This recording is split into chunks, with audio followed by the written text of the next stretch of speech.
Channel को subscribe जरूर करें ताकि आपसे हमारे मजेदार कार्टून कभी ना छूटे। शोभा बहन, बिल्कुल सही समय पर नई बहू लेकर आई हो। बहुत जल्द गणेश चतुर्थी भी आ रही है। अब हमारी गांव से आई बहू भी देख लेगी कि शहर में गणेश चतुर्थी कैसे मनाई जाती है। वो तो है बहन, और मैं तो चाहती थी कि इस बार गणेश चतुर्थी पर मेरी दोनों बहू रहें। माँ जी, आप बस आंटी जी से बात करती जा रही हैं। ये नई बहू की पहली गणेश चतुर्थी है, ये नहीं कि गणेश चतुर्थी के बारे में कविता को कुछ बता दूं। अच्छा कविता, तुम्हें यहाँ आए 5 दिन हो गए हैं। अब तो तुम्हें हमसे बात करने में कोई हिचकिचाहट तो नहीं होती ना? नहीं दीदी, आखिर अपनों से कैसी हिचकिचाहट। चलो, ये तो बहुत अच्छी बात है। अच्छा, वैसे हम सब कल गणेश जी की मूर्ति का ऑर्डर देने जा रहे हैं। तुम चलना चाहोगी हमारे साथ? क्या हम जा सकते हैं आप सबके साथ? हाँ, क्यों नहीं जा सकती। हम तो यहाँ हर साल एक साथ ही मार्केट जाते हैं और गणेश जी की मूर्ति का ऑर्डर देकर आते हैं। हाँ बहू, वैसे भी तुम जब से आई हो कहीं नहीं गई हो, इसी बहाने घूम भी लोगी। ये तो बहुत अच्छा है। गांव में तो कोई लड़की बाहर जाती ही नहीं थी। हम पहली बार आप सबके साथ मार्केट जाएंगे।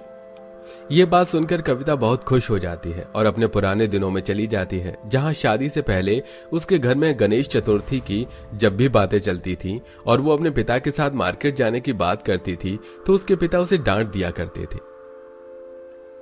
अरे कविता बेटा, तुम बुड़बक हो क्या? लड़कियां नहीं जाती हैं, कोई जरूरत नहीं है तुम्हें जाने की। हम और तुम्हारे भैया जाकर मूर्ति का ऑर्डर दे आएंगे। और मूर्ति का ऑर्डर देना ही क्यों है, कल गणेश चतुर्थी है, कल ही जो मूर्ति पसंद आएगी वही लेकर आ जाएंगे। अरे मार्केट से क्यों लेकर आना मूर्ति? वो अपना राजू है ना, वो भी तो मूर्ति बनाने का काम करत है और उसने बहुत अच्छी मूर्ति बनाई है, उसी से ले लेना। अरे माँ, तुम तो और। कविता बेटिया, तुम्हारी माँ बिल्कुल सही कह रही है, अब कहीं जाने की जरूरत नहीं पड़ेगी। अरे कविता, क्या सोच रही हो और मुस्कुरा क्यों रही हो? कुछ नहीं दीदी, वो बस हम कुछ पुरानी बातें सोचने लग गए थे और ये मुस्कुराहट तो खुशी की है। अच्छा चलिए, चलकर जल्दी से तैयार होते हैं। अच्छा दीदी, हम पंडाल कब बनाएंगे? अरे पंडाल बनाने की क्या जरूरत है, आजकल तो सब कुछ मार्केट में मिलता है। सारा सामान हम मार्केट से आते हुए ले लेंगे। तुम जल्दी से तैयार हो जाओ, हम थोड़ी देर में निकल रहे हैं। सपना के कहने पर कविता जल्दी से तैयार हो जाती है और पूरा परिवार मार्केट जाता है, जहां वो बहुत सी तरह की मूर्तियां देखते हैं और उनमें से एक मूर्ति पसंद करके ऑर्डर दे देते हैं। अब आते हुए सपना और कविता अपने परिवार के साथ पंडाल सजाने का सामान खरीदने लगती है। तुम्हें जो लेना है जल्दी जल्दी ले लो पंडाल के लिए, क्योंकि मैंने तो कभी पंडाल सजाई नहीं है तो मैं जानता ही नहीं हूँ। दीदी, ताजे ताजे फूल ले लेते हैं, पंडाल सजाएंगे, खुशबू खुशबू हो जाएगा हमारा पंडाल तो। अरे कविता, यहाँ पर कोई भी पंडाल को फूल से नहीं सजाता। यहाँ पंडाल बना बनाया आता है, बस उस पर कुछ डेकोरेशन करी जाती है और फूल तो आर्टिफिशियल लगते ताकि वह 11 दिन तक टिक सके। अगर ताजे फूल लगाएंगे तो वह 24 घंटे में ही मुरझा जाएंगे। अच्छा, इसका मतलब ये जो दुकान पर चांद सितारे लड़ी मिल रही है, इन्हीं से पंडाल सजाया जाता है? हाँ। अच्छा, पर हमारे गांव में तो हम खुद बाग में जाकर फूल तोड़ते थे पंडाल के लिए।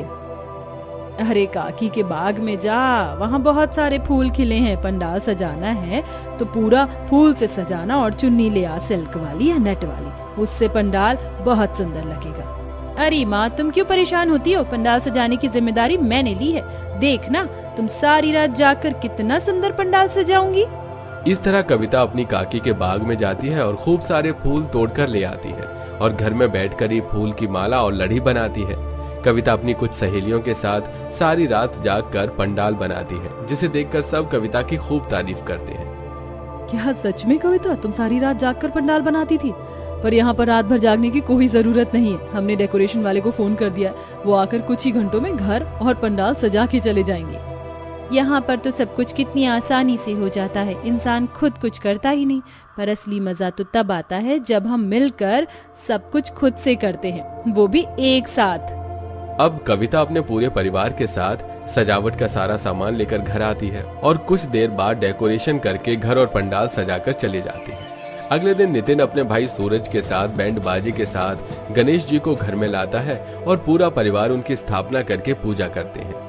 पर इस बीच में कविता अपने गांव की गणेश चतुर्थी को याद करने लगती है। अरे भुक्कड़, कुछ खाना मत जब तक पूजा नहीं हो जाएगी, समझी? अब जाकर प्रसाद बना लड़कियों के साथ मिलकर। पर माँ, पूजा में तो आप बैठ रही हैं ना, तो आप सिर्फ व्रत कीजिए, हमारे पीछे काहे पड़ी हैं? अरे तू भी तो हमारे ही घर की सदस्य है, और जिसके घर में गणेश जी आते हैं उन सभी को उनका ख्याल रखना होता है। जितना बोलो उतना मान लिया कर। पूजा में बैठी बैठी कविता ये सब सोच ही रही होती है कि तभी सपना आरती की थाल लेकर कविता के सामने आती है और उससे कहती है, अरे कविता, फिर से कुछ सोचने लगी क्या? यहाँ पर गणेश चतुर्थी में मजा नहीं आ रहा क्या तुम्हें? नहीं दीदी, बहुत मजा आ रहा है, पर यहाँ पर सब कुछ कितना शांति से होते हैं। यहाँ पर बस सासू माँ का ही व्रत है और हम सब सुबह से ही गाय भैंस की तरह चरत चरत जात हैं। आएगा कविता, तुम्हें भी यहाँ पर बहुत मजा आएगा जब हम सुबह शाम गणेश जी की पूजा करेंगे। अच्छा, अब जल्दी से आरती लो।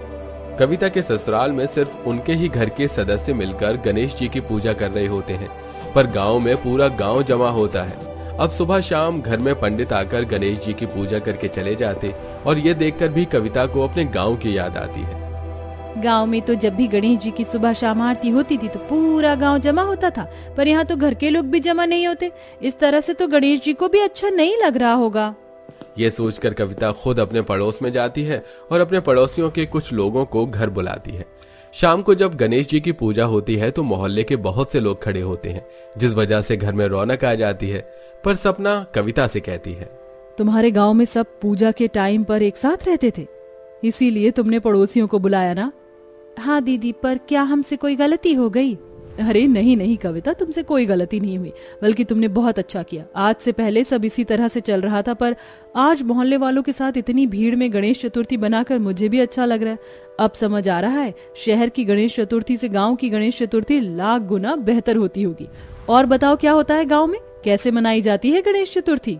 सपना के पूछने पर एक बार फिर कविता अपनी गांव की पुरानी यादों में खो जाती है और अपनी जेठानी को गणेश चतुर्थी के बारे में बताने लगती है।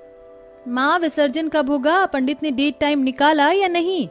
अरे सब हो गया है, और बहुत ही शुभ दिन निकला है, संडे वाले दिन। उस दिन सभी स्कूल के बच्चों की भी छुट्टी होगी। अब तो हम सब नाचते गाते घाट जाएंगे और गणेश जी का विसर्जन बड़े ही धूमधाम से करेंगे। किसी भी काम में जब तक बच्चे नहीं होते हैं मजा ही नहीं आवत है। अच्छा माँ, हम पूरे गांव में ढोल पीट कर आते हैं कि संडे को सब फ्री रहें।